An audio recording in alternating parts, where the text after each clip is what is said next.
అదో దట్టమైన అడవిలో ఒంటరిగా గాడిద ప్రయాణం చేసుకుంటూ పరిగెడుతుకుంటూ నడుచుకుంటూ అడవికి వెళ్తుంది.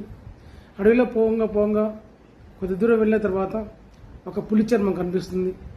అప్పుడు ఆ గాడిద ఆ పులి చర్మాన్ని శరీరం మీద కప్పుకొని అడవిలో ప్రయాణం చేసుకు వెళ్ళిపోతుంది. అప్పుడు ఒక జింక ఎదురవుతుంది. ఆ జింక ఎదురొచ్చి ఆహా పులి వచ్చింది, కానీ ఆ పులి రూపంలో ఉన్నటువంటి ఆ గాడిదను చూసి పరిగెత్తుకుంటూ వెళుతుంది. అట్లా అన్ని జంతువులు ఆ గాడిదను చూసి ఆహా పులి పులి పులి అని బిరబిర వేగంగా పరిగెడుతూ ఆ అడవిని దాటుకుంటూ వెళ్ళిపోతున్నాయి. అట్లా వెళుతున్నప్పుడు అప్పుడు పొంగిపోతుంది, నేనే రాజు ఈ అడవికి, నేనే పులిని అని ఆ గాడిద ఊవిరులుతూ సంతోషపడుతూ ఎక్కువ ఉబలాటంతో ముందుకు సాగి నడుచుకుంటూ వెళ్ళిపోతుందన్నమాట. అట్లా పోతున్నప్పుడు ఒక నక్క అడ్డం వస్తుందన్నమాట. వచ్చి ఆ సింహాన్ని చూసి ఆహా సింహం నన్ను చంపేస్తుంది, ఏం చేయాలని తట్టున ఒక గాడిద ఆ యొక్క నక్కకు ఆలోచన వస్తుంది. అప్పుడు నక్కెళ్ళి ఆ పులి రూపం ధరించినటువంటి గాడిద ముందుకెళ్ళి కళ్ళ మీద పడిపోతుంది. పులి బావ నన్ను మన్నించు, నేను చూలే బావ, నన్ను ఏమనుకో, నువ్వు ఏ పని చెప్తా పని చేస్తాను, తినకు బావ అని అది కాళ్ళ మీద పాదేపడుతుంది. అప్పుడు గాడిద ఇంకా సంతోషపడుతుంది, విర్రవీపోతుంది, పొంగిపోతుంది, గర్వంతో హోదాతో నేనే రాజును, నన్ను చూసి అడవిలో అన్ని జంతువులు పారిపోతున్నాయి, ఈ గాడిద బామర్దిలో వచ్చి నా కాలు పట్టుకున్నానని ఎక్కువ సంతోషపడి విర్రవీగిపోతుంది అన్నమాట. నేనే రాజుని, నేనే గొప్ప, నేనే అది ఇది అని ఇక ఆ అడవి మొత్తం తనే రాజునని పొంగిపోతుందన్నమాట. ఆ విధంగా పొంగిపోయిన తర్వాత అప్పుడు ఏం చేస్తుందంటే గర్వం పెరిగిపోయి గట్టిగా పులిలాగా గాండ్రించాలని అరుస్తుందన్నమాట.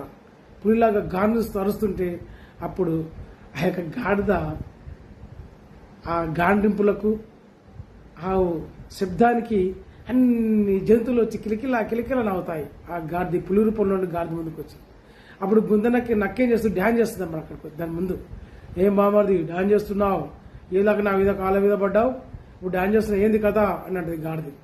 అదేవిధంగా అప్పుడు ఆ జంతువులందరితో గాడిద అంటుంది, ఏం ఇవాళ నుంచి భయపడి అడవి నుంచి పారిపోయారు, ఇప్పుడు నా అరుపు చేసి అందరూ దగ్గరకు వచ్చి కిలకిలని అవుతున్నారు, నన్ను ఎగతాలు చేస్తున్నారని అంటుంది.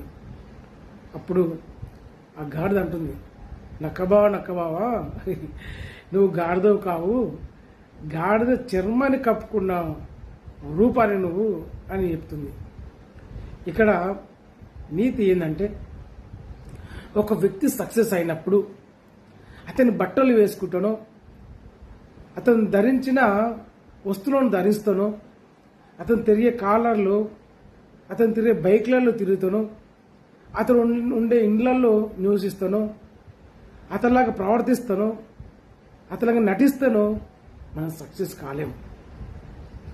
సక్సెస్ కావాలంటే కష్టపడాలి, కష్టాన్ని నమ్ముకోవాలి, శ్రమను నమ్ముకోవాలి. అందరికి ఉండేది 24 గంటలే. ఆ 24 గంటలు ఎవరు కష్టపడి పనిచేస్తూ అతడే విజయం సాధించగలడు.